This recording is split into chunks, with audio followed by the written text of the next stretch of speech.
नमस्कार, आप देख रहे हैं व्हाइट पेपर और मैं हूं आपके साथ आशा सरमाल। चलिए कार्यक्रम की शुरुआत करते चले। लगातार आप देखिए उमर अब्दुल्ला का दिल्ली दौरे को लेकर आज दूसरा दिन है, लेकिन लगातार सरकार जो है वो एक्शन मोड में नजर आ रही है। जम्मू कश्मीर के लोगों के साथ जो वादे किए गए हैं उस पर काम जारी कर दिया गया है।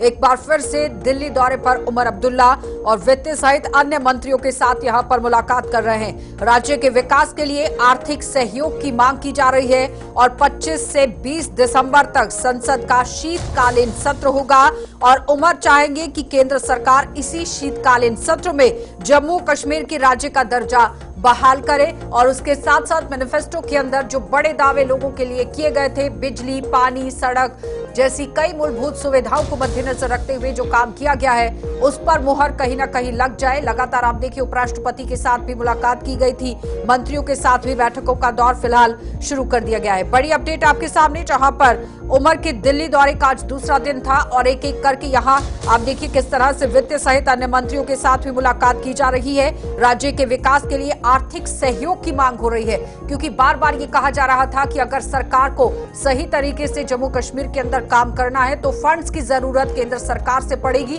और उसी को मद्देनजर रखते हुए अब ये कहा जा रहा है कि बैठकों का दौर शुरू किया गया है। समन्वय स्थापित करने की कोशिश हो रही है, सहयोग की भी मांग लगातार हो रही है, लेकिन किस तरह से तालमेल बिठाकर जम्मू कश्मीर के अंदर काम चलेगा ये बड़ी बात रहेगी। तो चलिए सीधा पैनल की ओर बढ़ जाते हैं। संदीप वजीर हैं हमारे साथ नेशनल कॉन्फ्रेंस पार्टी से, बहुत बहुत स्वागत जुड़ने के लिए। प्रमोद कपाही है बीजेपी पार्टी से, आपका भी स्वागत। आदर्श गुप्ता जी हमारे साथ हैं, वरिष्ठ पत्रकार हैं, आपका भी स्वागत।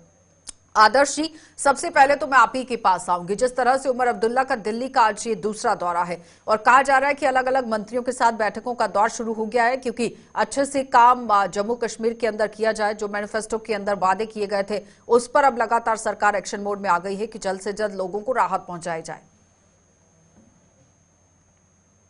धन्यवाद आशा जी, और सभी दर्शकों को मेरी ओर से नमस्कार। बिल्कुल सही बात कहा आपने, ये दूसरा दौरा है और बनता भी है, क्योंकि नेशनल कॉन्फ्रेंस की सरकार बनने के बाद जिस तरह से उन्होंने अपने मैनिफेस्टो में सारे वादे किए हैं, उन वादों को पूरा करने के लिए जिस तरह से आपने ओपनिंग में कहा है, तो पैसों की जरूरत है, फंड्स की जरूरत है, और फंड्स के लिए तो केंद्र सरकार के पास जाना ही पड़ेगा। और उसी के सिलसिले में, क्योंकि अभी और 2 महीने के बाद आपके पास बजट भी नया आ जाएगा, नया बजट भी सामने लाना है, बजट के लिए भी बातचीत करनी है, तो ये दौरे चलते रहेंगे। लेकिन इस बीच में सियासत जो है जम्मू कश्मीर की बड़ी तेज होती जा रही है। पहले तो 370 को लेकर चल रही थी सियासत बहुत तेज, हाँ। और अब इंडस वाटर ट्रीटी को लेकर शुरू हो गई है। ये एक बहुत बड़ा सिलसिला है। लेकिन इस बात के से एक चीज हम आशा जी मैं अपने दर्शकों को बता दूं, ये सारी चीजें जो भी दिखाई दे रही है इस वक्त, जो एक जिसे कहते हैं जाल सा बुना गया है, वो जाल ये बार बार कहा जा रहा है कि एक बहुत बड़ा मैंडेट जो भारतीय जनता पार्टी को मिला है और हो सकता है बहुत बड़ी अपोजिशन वहां हो। लेकिन ये सब जो सिचुएशंस बन रही है, ये दोनों तरफ से एक बहुत नजदीकियां आपस में आ रही है। National conference Bharatiya Janata party की तरफ से, केंद्र सरकार की हम बात करें, जम्मू की बात, जम्मू कश्मीर की बात करो तो वो तो अच्छी बात है ना आदर्श, अगर नजदीकी आ रही है तो वो तो बहुत अच्छी बात है कि सेंटर से अगर आपको पैसा चाहिए, फंड्स चाहिए तो अच्छे तरीके से काम चलेगा। वो तो एक पॉजिटिव सिग्नल, एक ग्रीन सिग्नल ही कहा जाएगा। बिल्कुल सही बात है। और इसी तरह उमर अब्दुल्ला ने जब मुख्यमंत्री की शपथ लेने के बाद भी यही बात कही थी, हमें केंद्र सरकार के साथ मिलकर चलना पड़ेगा, हमें उनके साथ, उन्हीं से फंड्स आने हैं, उन्हीं के साथ हमारे अच्छे रिलेशन बनते रहेंगे। हाँ। और अभी तक जो कुछ भी हो रहा है, जिसे आप चाहे कुछ नेगेटिव आप देख रहे हो चाहे पॉजिटिव देख रहे हो, नेगेटिव पॉजिटिव कुछ नहीं है, ये सभी आपस में मिलके जम्मू कश्मीर को चलाने के लिए एक रास्ता ढूंढ रहे हैं। ठीक है। अब संदीप जी वो कह रहे हैं कि एक ग्रीन सिग्नल ही है कि भारतीय जनता पार्टी और नेशनल कॉन्फ्रेंस एक होकर काम कर रही है।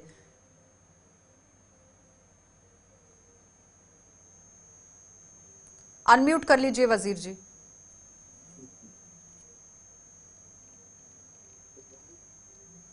मेरी आवाज आ रही है आपको? बोलिए अब। जी देखिए, पार्टीज का कोई सवाल नहीं है। पार्टीज का सवाल तब तक था जब तक इलेक्शन नहीं हुए। जब गवर्नमेंट इन प्लेस हो जाती है तो वो गवर्नमेंट सबकी होती है। सेंट्रल गवर्नमेंट हमारी भी है और स्टेट गवर्नमेंट जो है वो बीजेपी वालों की भी है। तो इसका कहने का ये मतलब है मेरा कि एक बार जब इलेक्शन ओवर हो जाती है तो उस वक्त पार्टीज खत्म हो जाती है, सरकार रह जाती है। तो एक सरकार, स्टेट की जो सरकार है वो सेंटर की सरकार से वो जो उसको असिस्टेंस चाहिए वो उसको डिमांड कर रही है, और सेंटर की सरकार का भी फर्ज है, जो स्टेट को हेल्प चाहिए वो उसको दे। इसी सिलसिले में उमर अब्दुल्ला साहब दिल्ली गए हुए हैं और इन्हीं चीजों को लेके उनकी जो मीटिंग्स है वो हो रही है।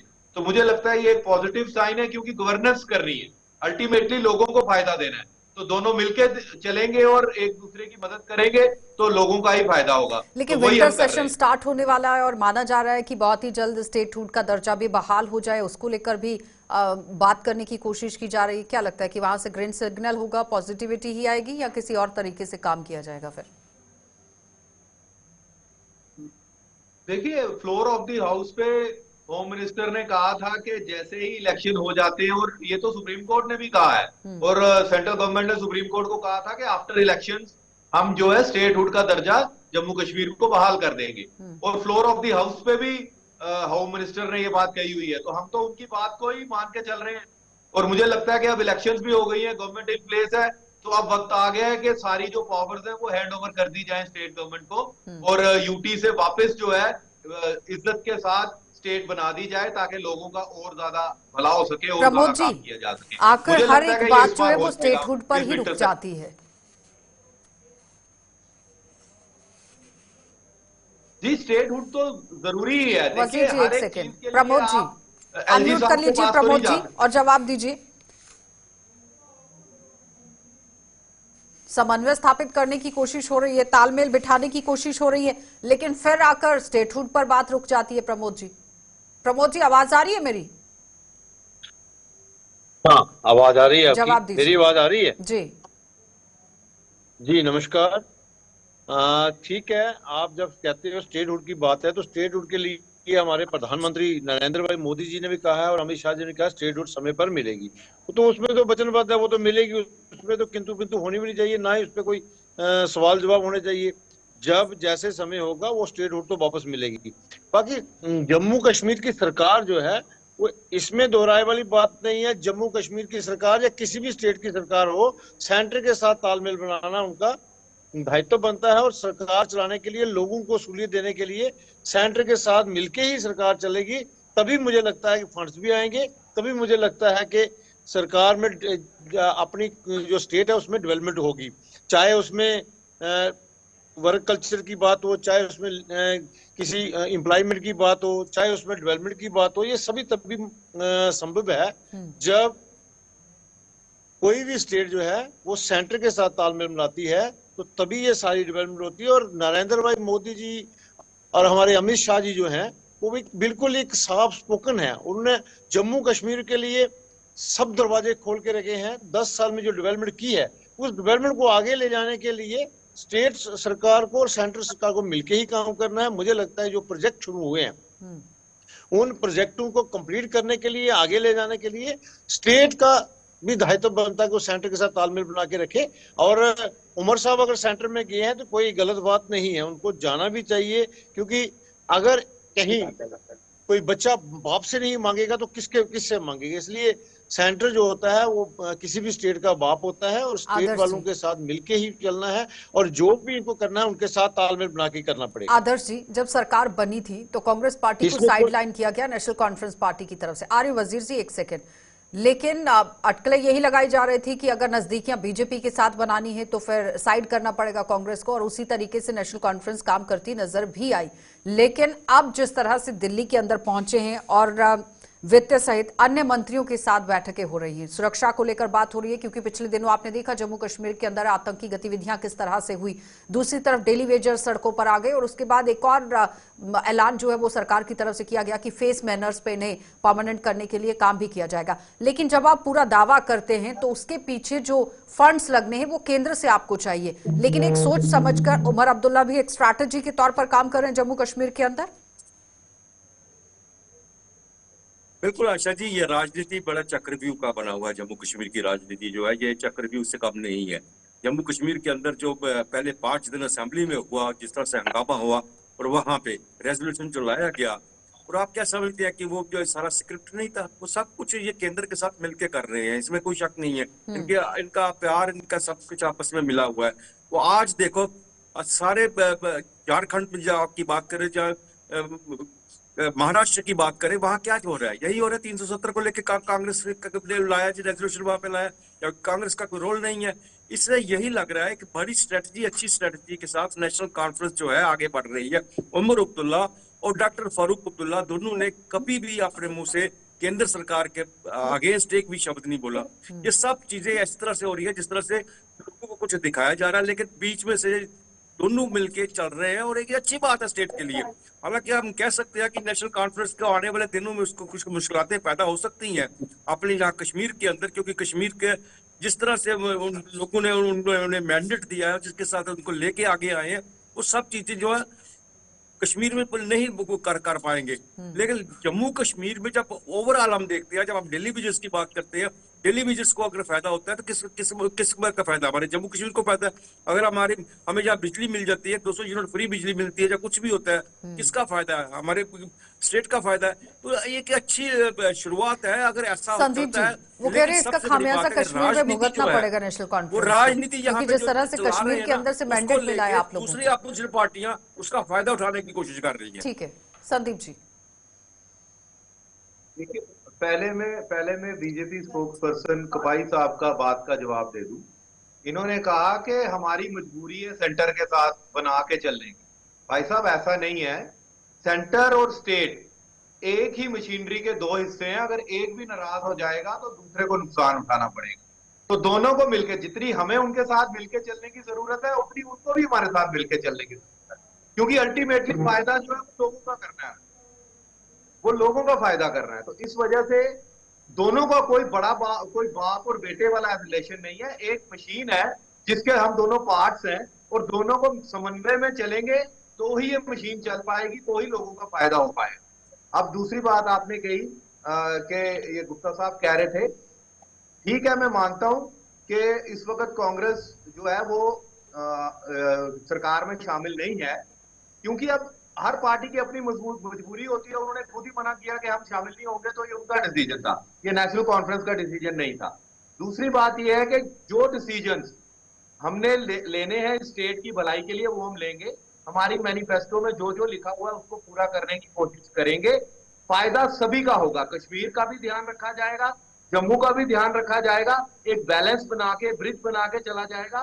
और उमर अब्दुल्ला साहब इस बात को जानते हैं, क्योंकि सियासत जो है वो सिर्फ 5 साल की नहीं है, बियॉन्ड 5 साल भी हमने देखना है, और सभी को भला हो, इसी के ऊपर हम प्रमोद आगे जी काम करेंगे। जवाब दीजिए। वो कह रहे हैं कि अब सरकार चाहे केंद्र की हो या फिर राज्य की, दोनों मशीनरी के तौर पर ही काम कर रहे होते हैं, और जो करना भी जरूरी रहता है। नहीं, बिल्कुल ठीक है, मशीनरी के तरीके, लेकिन ये बात भी इनको नहीं भूलनी चाहिए कि सेंटर सेंटर होता है, स्टेट स्टेट होती है। ये इनको सोचने का ढंग अलग है, मैं कह नहीं सकता, लेकिन मैंने कोई गलत नहीं कहा इनको। मैंने यही कहा कि सेंटर के साथ तालमेल रखना ये मजबूरी ही होती है, क्योंकि अगर नहीं रखेंगे तो डेवलपमेंट नहीं हो पाएगी। और जम्मू कश्मीर में 10 साल के बाद इलेक्शन हो रहे हैं, और मुझे लगता है लोगों की जो डिमांड्स है, लोगों की जो ख्वाहिश है, चाहे वो कश्मीर की है चाहे जम्मू की है, कश्मीर वालों ने मैंडेट दिया है नेशनल कॉन्फ्रेंस को, और जम्मू वालों ने दिया है बीजेपी को। और अब डेवलपमेंट करने की बारी है। मोदी सरकार ने पहले भी कहा है 10 साल में जो डेवलपमेंट हुई है उस डेवलपमेंट को आगे ले जाना पड़ेगा। हम 370 का राग ना नापते हुए हमें ये करना चाहिए कि हमें वहां दिल्ली में जाकर डेवलपमेंट की बात करनी होगी, हमें जहां इंडस्ट्री की बात करनी होगी, हमें जहां बड़े बड़े प्रोजेक्ट अभी तो दिल्ली पहुंचे हुए हैं ना उमर अब्दुल्ला, तो डेवलपमेंट की ही तो बात हो रही है, वित्त मंत्री से बात हो रही है, अलग अलग मंत्रियों के साथ समन्वय हो रहा है। ठीक है, रुकेंगे एक छोटे तरह से। प्रमोद जी की बात को भी आपने सुना और संदीप जी की बात को भी आपने सुना, लेकिन अब सवाल यहाँ पर ये बन जाता है कि बिजली फ्री आपको देनी है, रोजगार पर आपको काम करना है, फंड्स आपको चाहिए, क्योंकि आपने जो दावे किए थे उस पर किस तरह से रोड मैप आप तैयार करेंगे वो अब शुरू होगा, क्योंकि जो असेंबली का पहले समय गया आपने देखा वो 370 पर किस तरह से चला गया। फिर पीएम ने कहा कि आप जितना मर्जी कुछ कर लीजिए लेकिन वापस आने वाला नहीं है, यानी कि क्लियर हो गया सेंटर की तरफ से कि 370 पर कुछ नहीं होने वाला है। स्टेट हुड पर जिस तरह से पीएम ने खुद ही कहा है कि माकूल समय आने पर वापस किया जाएगा।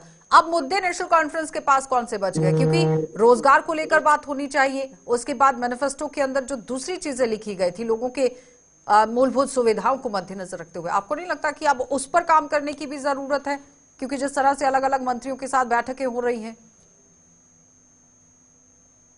बिल्कुल आशा जी, उमर अब्दुल्ला की जो पहली विजिट थी दिल्ली के अंदर, और होम मिनिस्टर के साथ जब मुलाकात हुई तो उनका मेन वहां पहली विजिट का जो पहला था कि स्टेटहुड के लिए बात करेगी। स्टेटहुड सबसे पहला इनका मुद्दा स्टेटहुड का, और सबसे बड़ी बात है कि भारतीय जनता पार्टी केंद्र सरकार ने इस बात को मान रखा है स्टेटहुड हमने देनी है। और भारतीय मुझे लग रहा है कि इस सेशन में पार्लियामेंट का जो विंटर सेशन होगा स्टेटहुड जो है जम्मू कश्मीर को मिलेगी, डेफिनेट मिलेगी। हो सकता है उसमें कुछ आर्टिकल कुछ चेंजेस हो आई जाए, वो उसके बारे में हम कह नहीं सकते, लेकिन चूंकि मजबूरी है दोनों की। एक तो केंद्र सरकार ने वादा किया हुआ है, बार बार पार्लियामेंट में कहा हुआ है, अगर इस बात को लेके स्टेटहुड को लेके केंद्र सरकार की तरफ से कोई भी नेगेटिव बात आती है तो पूरे देश में भारतीय जनता पार्टी के विरुद्ध पर ये एक चर्चा का विषय बन जाता है। इसलिए भारतीय जनता पार्टी किसी भी कीमत में, केंद्र सरकार किसी कीमत में नहीं चाहेगा कि जम्मू कश्मीर को लेके कोई ऐसा इशू खड़ा हो जाए जो जिन्हें पूरे भारत के अंदर उन्हें फेस करना ठीक पड़े। है, लेकिन प्रमोद जी कह रहे हैं, मैंने जैसे लेकिन पहला प्रमोद जी कह रहे हैं कि वो तो बात उन्होंने कहा है कि वो दिया जाएगा, लेकिन सवाल यहाँ पर ये है कि जो फैक्ट्रीज लगाई गई, जो काम शुरू किए गए, जो योजनाएं लाई गई, अब केंद्र सरकार के साथ साथ स्टेट की भी यहाँ पर जो राज्य सरकार यानी कि यूटी के अंदर सरकार बनी है, उसकी जिम्मेदारी है कि उसको आगे कंटिन्यू किस तरह से करना है, तो उसको लेकर भी तालमेल बिठाने की कोशिश हो रही है। आदर्श जी। जी जी जी बिल्कुल बिल्कुल, तालमेल तो बैठा, इसीलिए तो तुम दिल्ली विजिट कर रहे हैं चीफ मिनिस्टर, इसलिए तो दिल्ली जा रहे हैं। जम्मू के अंदर, जम्मू कश्मीर के अंदर इतनी पोजीशन खराब है, यहाँ पे जितनी भी इंडस्ट्री सब बंद पड़ी हुई है। यहाँ पे हालात इतने खराब, जब कश्मीर में तो चलो टूरिज्म इंडस्ट्री चल रही है, वहाँ पे टूरिज्म इंडस्ट्री अच्छी तरह चल रही है। हमने आंकड़े बार बार आपको दिखा रहे हैं, कितने यहाँ पे टूरिस्ट आए हैं, कितने सब कुछ आए हैं, वो दिखा रहे हैं वहाँ पे। लेकिन जम्मू की पोजीशन क्या है? जम्मू की पोजीशन दरबार मूव का इशू है, स्टेटहुड का इशू है, इसको लेके क्योंकि नेशनल कॉन्फ्रेंस इस वक्त जो अपनी राजनीति को इस तरह से चला रही है, वो ये साबित करना चाहती है कि नेशनल कॉन्फ्रेंस ने जम्मू से खोया है, जम्मू से बहुत कुछ खोया है। नेशनल कॉन्फ्रेंस के पास एक नहीं, जम्मू से 3-4 सीटें पहले भी मिलती रही हैं, इनके पास थी। और जम्मू के हार्ट के अंदर, दिल के अंदर, जिसे कहते हैं ना, जिसे हम नगरोटा कह सकते हैं, बिश्ना अरनिया कह सकते हैं, ये सब सांबा कह सकते हैं, ये सीटें उनके विजयपुर सीटें उनके पास रही हैं। इसलिए नेशनल कॉन्फ्रेंस की हर तरह से कोशिश है कुछ जम्मू को साथ लेके चले। जम्मू को साथ लेके तभी चलेंगे, यहाँ के लोग कह रहे हैं इंडस्ट्री बंद है, इंडस्ट्री बंद पड़ी हुई सारी की सारी, उनके लिए उनको चाहिए। और ये टूरिज्म के लिए यहाँ जम्मू का अभी तक, जम्मू का टूरिज्म कहाँ है? टूरिज्म सारा का सारा कश्मीर जा रहा है। यहाँ पे तो रिलीजियस टूरिज्म जो आता है वो कितनी देर ठहरता है जम्मू के अंदर, वो सबको पता है। वजीर इसके जी, अलावा दरबार आपने एक नैरेटिव को खत्म करने की कोशिश जरूर की डिप्टी सीएम का पद देकर, और उसके बाद 3 आपने मंत्री ले आए जम्मू डिवीजन के, लेकिन आदर्श जी कह रहे हैं कि टूरिज्म कहाँ है? जम्मू के लोगों का व्यापार पूरी तरह से खत्म हो गया है, उस पर पूरी तरह से काम करने की जरूरत रहेगी। यहां से आपने सीटें अपनी खो दी हैं, वहां पर अपने वर्चस्व दोबारा से बनाने की कोशिश आपकी तरफ से होनी चाहिए। काफी तरीके से चुनौतियां हैं नेशनल कॉन्फ्रेंस के लिए। जी हाँ, बिल्कुल हैं चुनौतियां। जो पिछले 10 साल में जम्मू का नुकसान हुआ है, चाहे आप ये कह लीजिए कि दरबार मूव को बंद करना जम्मू के लिए बहुत खतरनाक साबित हुआ। आज हमारी इकोनॉमी को दरबार मूव की वजह से बड़ा बूस्ट मिलता था, कितने ही लोगों को रोजगार मिलता था, जितने होटल इंडस्ट्री है जम्मू में वो दरबार मूव की वजह से चलती थी। आज वो सब ठप पड़े हैं, सब डिमांड कर रहे हैं कि दरबार मूव वापस शुरू होना चाहिए, और वो होगा। हम जितने भी स्टेप्स हैं जम्मू को फायदा देने के लिए वो हम जरूर लेंगे। वहीं फैक्ट्रीज की जो बात है उसके लिए भी काम किया जाएगा, तभी तो इंडस्ट्री का जो डिपार्टमेंट है वो जम्मू को डिप्टी सीएम को दिया गया है। ये इसीलिए दिया गया है क्योंकि वो जम्मू की परेशानियों को जानते हैं, और डिपार्टमेंट भी उन्हीं को मिला है ताकि वो इस चीज को रिवाइव कर सके। इन्होंने ठीक कहा आदर्श साहब ने कि कश्मीर में तो टूरिज्म जा रहा है, उनको तो कोई फर्क इतना पड़ नहीं रहा है, फर्क तो जम्मू को पड़ा। पिछले 10 साल में अगर नुकसान झेला है तो वो जम्मू ने झेला ज्यादा, कश्मीर ने इतना नुकसान नहीं झेला है। तो इसी को ठीक करने के लिए हमने कदम उठाए हैं और हम उठाने जा रहे हैं। पिछले इतने समय से जो एक बड़ी बात सामने आती थी कि जम्मू के लोगों के साथ भेदभाव होता है, 70-30 को लेकर लोग हमेशा से कंपैरिजन करते थे कि अगर फंड्स आते हैं तो 70% कश्मीर में लगता है और 30% जम्मू के अंदर लगता है। उसे खत्म करने के लिए किस तरह की स्ट्रैटेजी आप लोग तैयार करेंगे? दूसरी बात यह कि सिर्फ महज डिप्टी सीएम का पद देने से नहीं होगा, लोगों का काम करने की भी जरूरत पड़ेगी। कि ये जो डिप्टी सीएम का पद और इंडिपेंडेंट एमएलए हैं जो सतीश शर्मा जी, उनको दिया गया है, मंत्रालय वो इसीलिए दिया गया है क्योंकि वो जम्मू की आवाज है, वो चुन के आए हुए हैं, जम्मू से ही चुन के आए हैं ना, प्रोविंस से। और सतीश जी तो जम्मू डिस्ट्रिक्ट के ही रहने वाले हैं, तो उनको मिनिस्ट्री इसीलिए दी गई है कि वो जम्मू की आवाज को कैबिनेट के अंदर उठाएं और उमर अब्दुल्ला साहब को, चीफ मिनिस्टर को असिस्ट करें कि भाई जम्मू को इस चीज की जरूरत है वो दो। ठीक है प्रमोद जी, वजीर जी कह रहे हैं कि हमने मंत्री बिठाए हैं जम्मू की आवाज को आगे पहुंचाने के लिए, लेकिन सबसे ज्यादा मैंडेट भारतीय जनता पार्टी को जम्मू डिवीजन ने दिया है और महज बड़ी पार्टी नेशनल कॉन्फ्रेंस बनी, लेकिन वोट शेयर के हिसाब से तो आप सबसे बड़ी पार्टी बनकर आए और स्ट्रांग ऑपोजिशन के तौर पर इस वक्त आप विधानसभा सत्र के अंदर भी हैं, असेंबली में। आपको नहीं लगता है कि अगर स्ट्रांगली भारतीय जनता पार्टी वहां पर मुद्दों को उठाती है तो जल्द से जल्द लोगों को राहत मिल सकती है? एक स्ट्रांग ऑपोजिशन का रोल प्ले करने की जरूरत है अब। बिल्कुल आपने सही बात करी। भारतीय जनता पार्टी को लोगों ने बढ़ चढ़ के मैंडेट दिया है और सबसे बड़ी वोट शेयर के हिसाब से सबसे बड़ी पार्टी जो है भारतीय जनता पार्टी। चाहे सीटें कम हुई लेकिन वोट शेयर सबसे ज्यादा भारतीय जनता पार्टी का। और भारतीय जनता पार्टी के हमारे जो एमएलएज हैं वो बखूबी अपना काम कर रहे हैं। जहां कहीं जम्मू कश्मीर के नुकसान की बात होगी, जहां जम्मू के हित की बात नहीं होगी, वहां पूरा के पूरी वो बात भी करेंगे। मैं आपको आपके माध्यम से जरूर कहूंगा, हमारे साथी बैठे हैं, पहली बात तो ये है कि यहाँ कहा गया डेवलपमेंट नहीं हुई।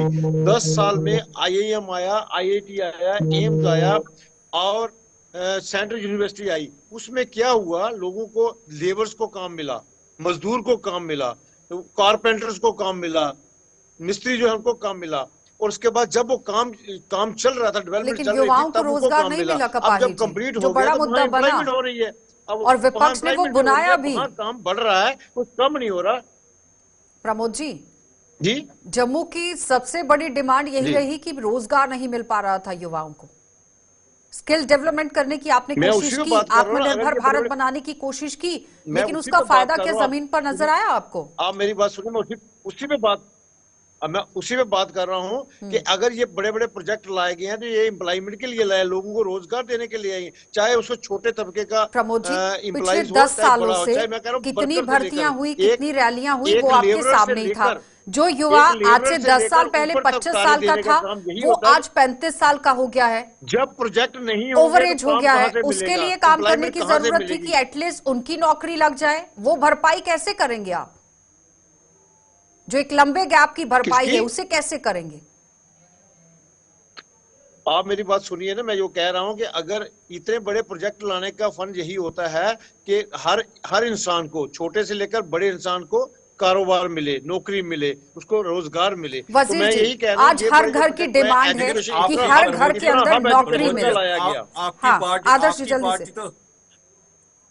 ठीक है, प्रमोद जी की पार्टी ने खुद कह रही है कि बाहर से लोग आके काम कर रहे हैं, यहाँ के काम नहीं कर रहे, रोजगार कहाँ से मिलेगा? जहाँ बनी प्रोजेक्ट बने हैं तो उसके लिए लेबर को भी काम मिलेगा, उसके लिए कॉर्पोरेटर को मिलेगा, उसके लिए कंट्रैक्टर को सवाल ही तो वही बन रहा है। सिर्फ समन्वय स्थापित करने से क्या होगा? लोगों की भले के लिए काम करने की जरूरत है, कदम उठाने की जरूरत है। बहुत बहुत धन्यवाद आदर्श जी, संदीप जी आपका भी धन्यवाद, प्रमोद जी आपका भी धन्यवाद।